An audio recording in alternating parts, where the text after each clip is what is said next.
akawungezi k'eggulo ekitongole ekirungamya zzaala mu ggwanga ki Lotteries and Gaming Regulatory Board nga bali wamu ne poliisi bakoze ekikwekweto mu kibuga Mbalala okufuuza ebibanda bya zzaala ebikolera mu bumenyi bw'amateeka. Mu kikwekweto kino ebyuma ebisukka mu 5 bye byaboyeddwa. Ekigendererwa kiitu ninga kiteeka eri gavumenti yatwire is to protect the public against adverse effects of gaming. Nukumeka shonga abantu bihanga tebaguma kabi akukwemanyiza okukora emizaano ya betting.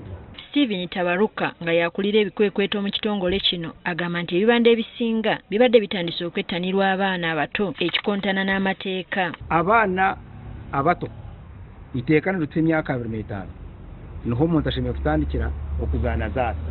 Now tuyina abaana abatukure baba ryo myaka 22 21 abo nabo beetira omuzaara kiri kwikirizibwa. We all know the legal age is 25 years, and of course most of these individuals that are involved haven't gotten to that age yet.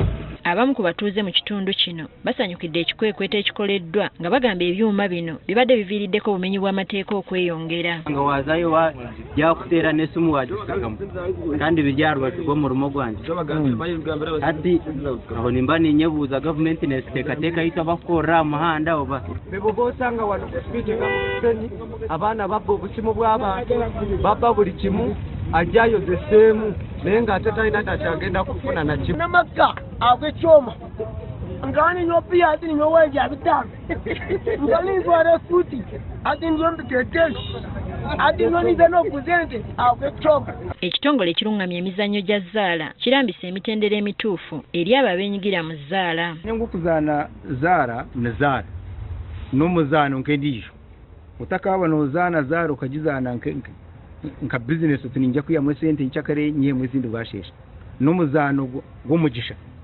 notayo orabo otayo bakutera nabo cyo ntwenda kumanyisa abantu mwena nkore no zaara otware yakwa ko akatakushara. Oluvannyuma lw'okufuna ekiragiro kya kkooti ebyuma ebikwatiddwa byakonoonebwa.